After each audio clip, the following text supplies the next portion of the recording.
ये इश्क का नसीब हो तो फिर बात बनती है। अभी भी ये जो तुम बैठे हुए हो इश्क वाले ही हो। हाँ, किसी में थोड़ा किसी में ज्यादा, नहीं तो पिछली 11वीं मैनू चंद संगी आकर लगे असा अगली बारी नहीं आना, पेट्रोल महंगा हो गया। अकल कहती है कि तू चालाक बन। तो हमने भी किसी को कुछ कहा नहीं, मुस्कुरा पड़े। हालात अभी भी ऐसे नहीं हुए जैसे हालात में मौला अली मदीने पहुंचे। हालात अभी वैसे नहीं हुए जिन हालात में असहाब ने हजूर का साथ दिया।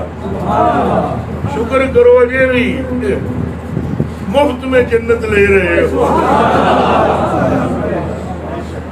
इस पे शुक्र करो। कौन सी खूबू थी अपने में कि साथ मुबारकें हमको दी उनके सामने जिन्होंने नस्लें कुर्बान कर,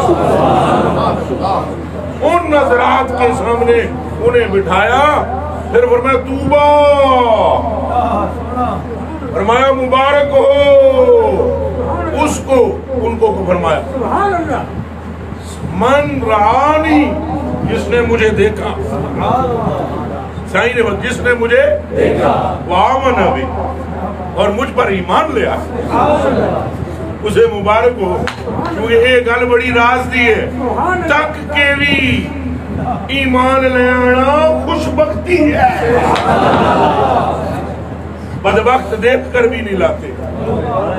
लाया अबू जाल, मगर वो बात और है, जाहिरी देखा ना, और क्या देखा? उसने सरकार तो नहीं देखी, उसने सरकार देखे ही नहीं, वो कुछ और देखता रहा। जिसने सरकार को देखा उसने गैर का नाम लेना शिर्क समझा। बस वो फिर कह उठा कि जन्नत मुबारक रहे जाहिदों को कि मैं आपका सामना चाहता।